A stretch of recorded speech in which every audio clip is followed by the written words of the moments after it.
को संबोधित करने के लिए।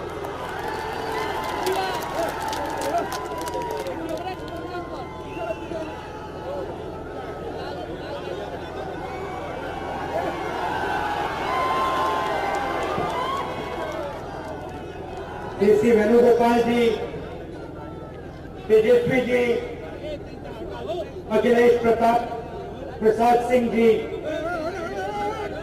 शकील अहमद खान जी, मदन मोहन झा जी, जयराम रमेश जी, कन्हैया कुमार जी, सुधाकर सिंह जी, संजय तिवारी जी,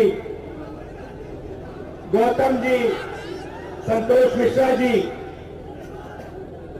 एमएलए, सीनियर नेता, कांग्रेस पार्टी और आरजेडी के वरिष्ठ नेता जो स्टेज पे हैं, और लेफ्ट पार्टी के भी नेता, भाइयों और बहनों, युवाओं, आप सबका यहाँ बहुत बहुत स्वागत। कैसे हैं आप लोग? मूड कैसा है?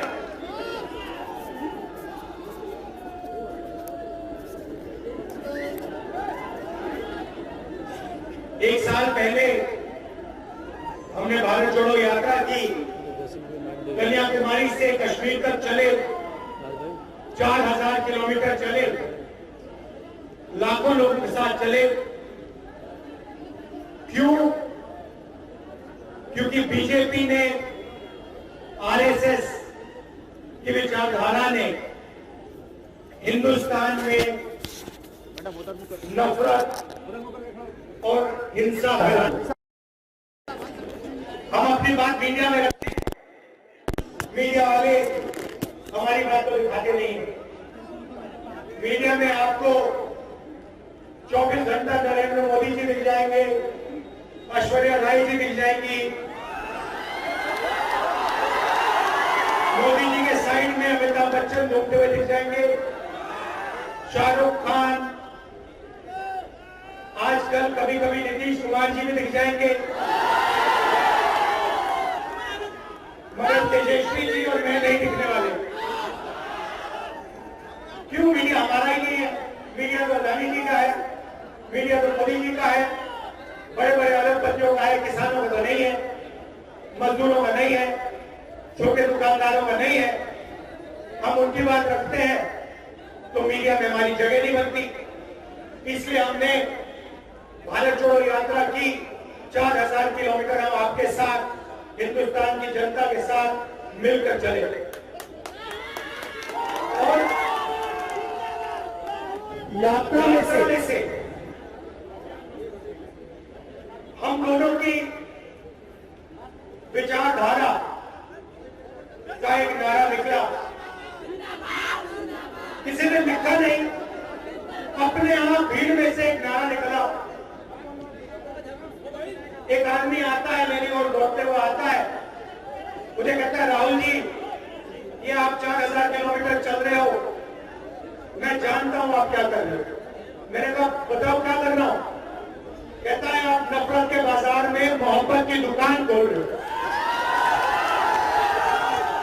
और यही हमारी विचारधारा है। आप तेजस्वी जी का चेहरा देखो, ठीक से देखो, ये आपको हर टाइम मुस्कुराते हुए दिखेंगे। ये देखो, मुस्कुरा रहे हैं। लालू जी आपको मुस्कुराते हुए दिखेंगे। कांग्रेस पार्टी के हमारे नेता बने, वो सब मुस्कुरा रहे हैं। और बीजेपी के नेताओं को चेहरा देखो, नरेंद्र मोदी को देखो, अमित शाह को देखो, राजनाथ सिंह को देखो, तो चेहरा ऐसे होता है। पता नहीं क्या हो गया इन लोगों को, ये खुशी नहीं होते, नफरत फैलाते हैं और 24 घंटा किसी न किसी के बारे में उल्टी सीधी बात करेंगे। हम मोहब्बत की दुकान खोलते हैं और आप सब कांग्रेस के कार्यकर्ता, आरजेडी के कार्यकर्ता 24 घंटा मोहब्बत की दुकान खोलिए, लोगों को जोड़िए। और ये जो बीजेपी के लोग नफरत फैलाते हैं, इसके खिलाफ हम मिलके एक साथ लड़ेंगे और जीतेंगे। ये देश नफरत का देश नहीं है, ये देश मोहब्बत का और भाईचारे का देश है। आपके खून में, आपके डीएनए में नफरत नहीं है, मोहब्बत और भाईचारा आदर है। यात्रा में हमने हजारों लोगों से पूछा कि भाई देश में ये जो नफरत का माहौल बन रहा है, इसका कारण क्या है?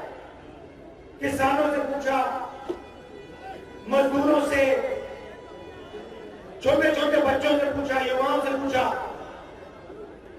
और सब ने कहा राहुल जी, नफरत का कारण डर है और डर का कारण अन्याय है। ये देश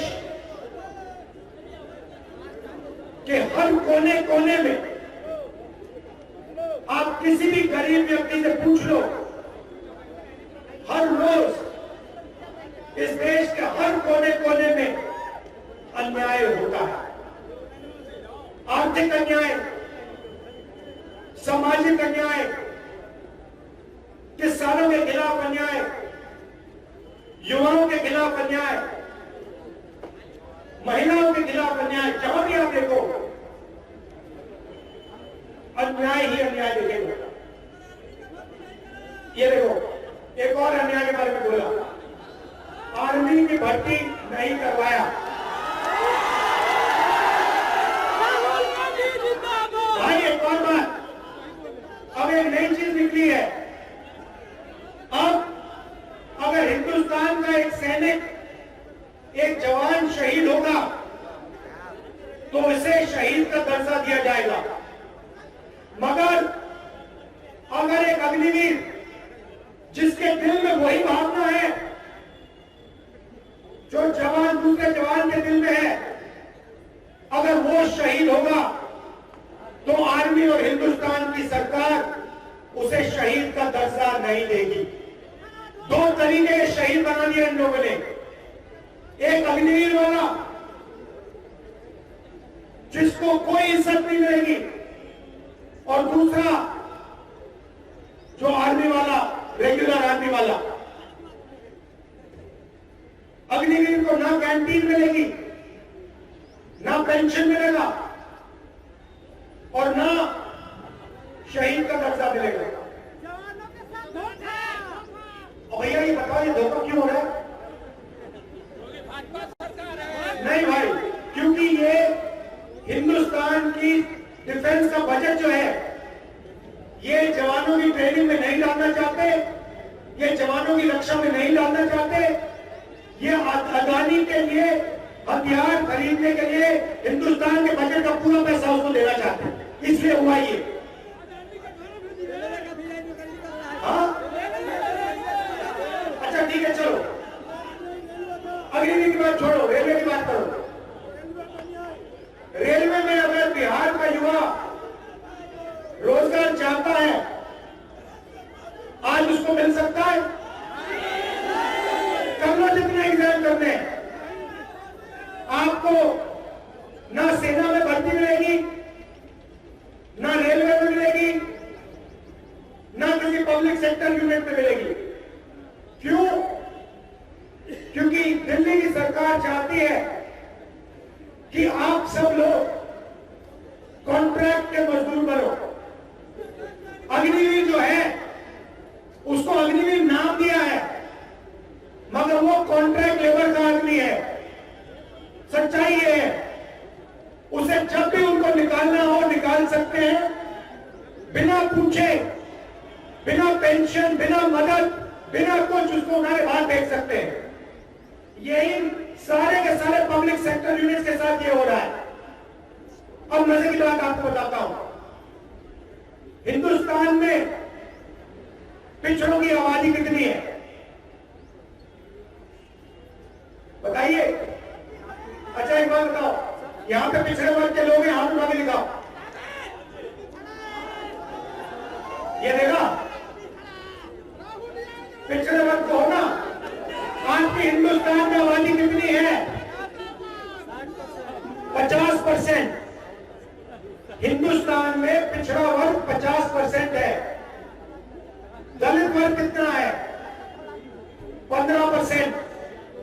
आदिवासी वर्ग कितना है?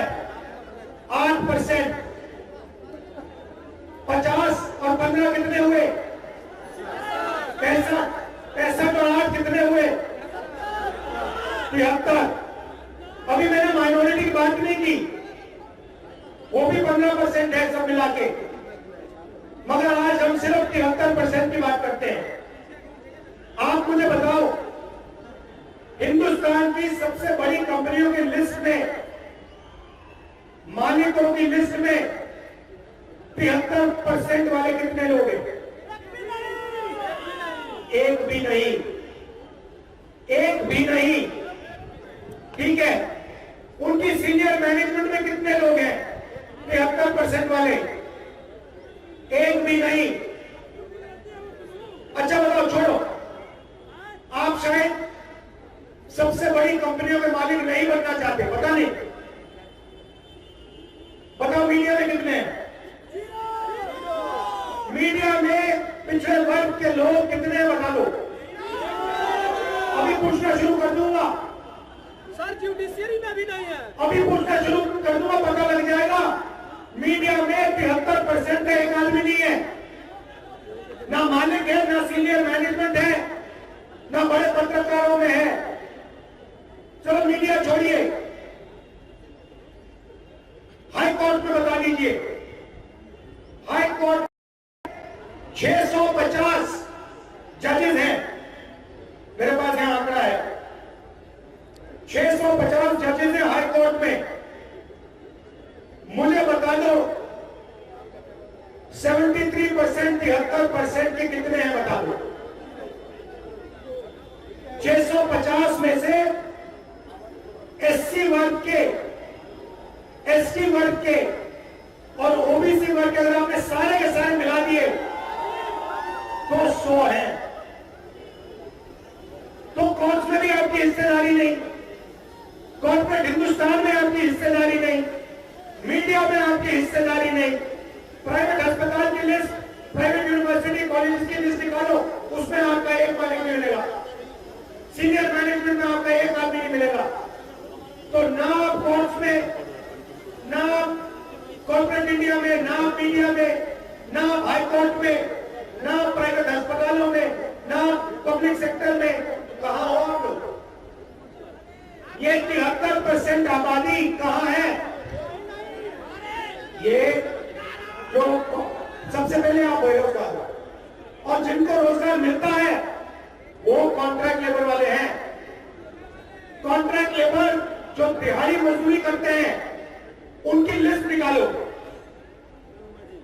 और आपको उसमें दलित, आदिवासी और पिछड़े मिलेंगे, गरीब जनरल कास्ट के थोड़े से मिलेंगे, मगर पूरी की पूरी लिस्ट 73% से भरी होगी। और अगर आप सीनियर ब्यूरोक्रेसी में देखो, हाई कोर्ट में देखो, कॉर्पोरेट इंडिया में देखो, मीडिया में देखो, आपका एक आदमी नहीं मिलेगा। आपने मीडिया में कभी किसान का चेहरा देखा है? मजदूर का देखा है?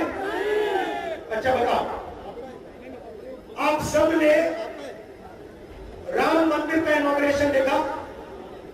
देखा टीवी पे? देखा? मोदी जी ने राम मंदिर का पूरा इनॉग्रेशन किया, देखा आपने? अच्छा मुझे बताओ, उसमें आपको अदानी दिखा, अंबानी दिखा, अमिताभ बच्चन दिखा, ऐश्वर्या राय दिखी, हिंदुस्तान के सब एक्टर दिखे? उसमें आपको गरीब किसान दिखा, मजदूर दिखा? कहां थे बोलो? वो भैया मजदूरी कर रहे थे, वो भूखे मर रहे थे, वो बेरोजगार हैं। राम मंदिर के इनॉग्रेशन में नरेंद्र मोदी, अमिताभ बच्चन, ऐश्वर्या राय, हिंदुस्तान के सबसे अमीर लोग, अरबपति, अदानी, अंबानी, बिरला, सारे के सारे दिखे, मगर एक गरीब व्यक्ति नहीं दिखा, एक किसान नहीं दिखा, एक मजदूर नहीं दिखा, एक छोटा दुकानदार नहीं दिखा। दो हिंदुस्तान बन रहे हैं, एक 10-15% वाला पूरा का पूरा धन इनके हाथ में, मीडिया इनके हाथ में, ब्यूरोक्रेसी इनके हाथ में, हिंदुस्तान का बिजनेस का सिस्टम इनके हाथ में, और आप लोग भूखे मरो, मजदूरी करो। यह है अन्याय। सबसे पहला कदम सामाजिक न्याय का जाति जनगणना है। मतलब ये पता लगाना है दलित कितने, आदिवासी कितने, पिछड़े कितने, और उसके बाद ये पता लगाना है धन किसके हाथ में है। धन पिछड़ों के हाथ में कितना है, किसानों के हाथ में कितना है, दलित आदिवासियों के हाथ में कितना है, गरीब जनरल क्लास के हाथ में कितना है। जाति जनगणना, जैसे आपको चोट लगती है, अस्पताल जाते हो, एक्सरे कराते हो ना, हाथ टूटता है तो जाति जनगणना देश का एक्सरे है। इससे दूध का दूध, पानी का पानी हो जाएगा, सबको पता लग जाएगा सोने की चिड़िया का धन किसके हाथ में है। क्रांतिकारी कदम है, और जैसे ही हमारी सरकार, इंडिया की सरकार आएगी, हम जाति जनगणना को पूरे देश में करके दिखाएंगे। कुछ दिन पहले हमने किसानों के लिए एमएसपी की लीगल गारंटी दी है। हम कानूनी गारंटी देंगे कि हिंदुस्तान के किसानों को सही एमएसपी दी जाए। ऐतिहासिक क्रांतिकारी कदम है। तो मैं आपसे यह कहना चाहता था कि सामाजिक अन्याय हो रहा है, आर्थिक अन्याय हो रहा है, किसानों के खिलाफ अन्याय हो रहा है। नरेंद्र मोदी जी ने किसानों का कितना कर्जा माफ किया? 1 रुपया नहीं दिया। हिंदुस्तान के 20-25 अरबपतियों का कितना कर्जा माफ किया? 16 लाख करोड़ रुपए। 16 लाख करोड़ रुपए हमने किसानों का कर्जा माफ किया। 70,000 करोड़ रुपए हमने माफ किया था। और उस टाइम सारे मीडिया ने कहा, देखो यूपीए की सरकार पैसा जाया कर रही है, किसानों को आलसी बना रही है। तो जब किसानों का कर्जा माफ होता है, मीडिया कहती है किसानों को आलसी किया जा रहा है। और जब नरेंद्र मोदी 15-20 लोगों का 16 लाख करोड़ रुपए कर्जा माफ करता है, तो फिर एक शब्द नहीं कहते ये लोग। मोदी मीडिया एक शब्द नहीं कहता। तो इसी अन्याय के खिलाफ हमने ये यात्रा निकाली। आप सब आए, आपने यात्रा की मदद की, अपनी शक्ति दी, प्यार दिया। मैं आप सबका, तेजस्वी जी का, आरजेडी के जो नेता हैं, कांग्रेस पार्टी के नेता हैं, आप सबका दिल से धन्यवाद करता हूं कि आप यहां आए और आपने हमारे साथ खड़े होकर भारत छोड़ो यात्रा में, भारत छोड़ो न्याय यात्रा में आपने हमारी मदद की। बहुत बहुत धन्यवाद।